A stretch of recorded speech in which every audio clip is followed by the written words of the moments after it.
2022년부터 인덱스 갤러리가 그동안의 그 활동 영역이었던 사진, 그 중에서도 현대사진이었죠. 이 영역을 좀 벗어나 다른 매체로 그 활동 영역을 확대해 보겠다 하는 입장을 가지고 새해를 맞이했습니다. 그 중에서도 특히 회화, 조각, 그 다음에 전위미술, 미디어 아트, 무엇이든 가장 컨템퍼러리하고 아방가르드적인 작업 소개하겠다는 것이 저희 갤러리의 목표인데, 그 첫 번째로 김명수 작업을 소개하기로 했습니다.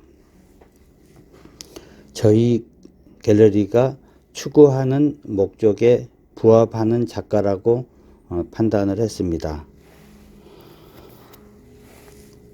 그 현대 미술이 가장 큰 특징이라고 한다면은 재료의 다양성, 재료의 확장성에 있습니다. 그 과거에는 그림을 그린다고 하면은 튜브 속에 물감을 짜내서 그것을 붓으로 캔버스 안에다가 형상을 만들어내는 것이 그림을 그린다. 그렇게 생각을 해왔죠. 이 그림을 그린다는 행위 자체는 이미 구석기 시대 사람들이 해왔던 행위입니다. 연대순으로 보면은 좁게 잡아서 2만 년, 넓게 잡으면 3만 년 그 사이쯤 해당된다고 보는데, 사실 그 이래로 선사시대 이래로 지금까지 계속 그림은 그려왔고, 그 대부분의 그림을 그리는 형태가 물감을 튜브에서 짜서 어디엔가 옮겨서 그리는 형태를 유지를 했습니다. 근데 현대 미술에서 가장 특징적이 한다고 한다면은 바로 이 물감을 버릴 수도 있다, 또는 붓을 버릴 수도 있다 하는 생각을 현대 예술가들이 하게 된 거죠. 무엇이든지 물감 대용으로 쓸 수 있다는 것은 사실 그림으로 말하면 그것이 신세계요, 또 신나는 일이기도 하죠. 있는 그대로의 재료를 그대로 쓰는 자, 이것이 이제 일종의 레디메이드 탄생의 기원이 될 텐데, 예를 든다면은 뭐 자전거 바퀴가 예술이 되고, 또 라면 상자도 뭐 예술이 될 수 있는 그런 새로운 시대가 열린 거죠. 서양의 레디메이드가 주로 산업 재료를 주고 쓰고 있다는 점에서 매우 흥미로운데, 그것은 모두가 인간이 살아오면서 만들어 놓은 인간 문명의 흔적들이기 때문이죠. 근데 김용수의 작업은 서양의 레디메이드 방식과는 좀 다릅니다. 김용수가 쓰고 있는 재료를 보면은 흙이라든가 숲 같은 그 대단히 자연 친화적인 재료를 쓰고 있다는 것이 예로 들 수 있고, 그것이 특징이라고 할 수 있는데, 아마 이런 예로 한국 작가 중에서 이런 예를 쓸 수 있는 사람은 여러 있을 수 있는데, 그중 원재료 그대로 쓰는 사람들, 아마 그런 예로는 이완 작가가 있지 않을까 생각합니다. 그는 사실 가공하지 않는 돌 자체를 본인의 작업으로 끌어들여서 대형 철판 위에 돌을 얹어 놓는 작업을 해왔죠. 그것은 왜 그럴까? 일단은 재료가 가지고 있는 물성 자체를 최대한으로 존중하려는 것이 기본 자세가 아닐까 하는 생각을 해봤습니다. 사실 흙이라든가 숯을 그리지 않고 있는 그대로의 물성이 예술이 된다는 또는 될 수 있다는 확신은 김영수의 마음속에 동양인에게서 발견되는 집단 무의식의 자연스러운 드러남이라고 생각할 수가 있을 것 같습니다.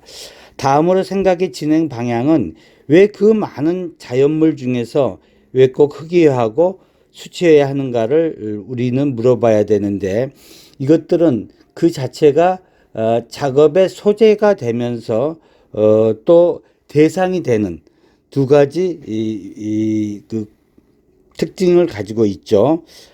적당한 단어 하나로 우리가 이거를 묶어본다고 한다면은 획이라고 저는 말하고 싶은데, 사실 모든 사물은 시간의 풍화를 견디지 못하죠. 사라지는 거예요. 자연스럽게 사라지는 것이 모든 물질이 가지고 있는 자연스러운 과정인데, 바로 그 직전, 사라지기 직전의 모습을 가지고 있는 어떤 특징적인 사물이 있다고 한다면은 저는 그것을 수치라고 생각이 됩니다. 그리고 그 숯을 흙과 개 가지고 캔버스 위에다가 마치 잭슨 플록이 물감을 흩뿌리듯이 뿌려버리는 것이죠. 뿌려버리면은 그거는 작가의 의도성이 개입이 아주 적게 되는 경우예요. 그러니까 뿌리는 행위까지는 의도성이 있다 하지만 그 떨어져서 캔버스에 어디 위치에 떨어지는지 어느 정도 양이 묻어지는지는 사실 그 계산할 수가 없잖아요. 그러다 보면은 그러한 것들이 이 캔버스에 묻어 있지만은 시간이 경과됨에 따라서 건조가 될 테고, 건조가 되면서 자연스럽게 흙이라든가 또는 숯 같은 것들은 균열이 갑니다. 일종의 크랙이 생기는 거죠. 어쩌면 이 크랙들이 자연스럽게 이루어지면서 조형성을 갖게 되고, 어쩌면은 이러한 예기치 않은 조형성 자체를 작가가 생각했던 그런 개념일 수도 있습니다. 사실 그 검은 숯 사이에 크랙이 간 것들은 마치 우리 인생의 그 주름살처럼 그렇게 이제 보여지기도 하고, 그러한 것들이 죽기 전에 우리들이 모습처럼 느껴지기도 하는 거죠. 그러니까 어쩌면 이러한 그 크랙을 갖다가 굵게 파인 주름이 환유라고 이렇게 말할 수도 있을 것 같습니다.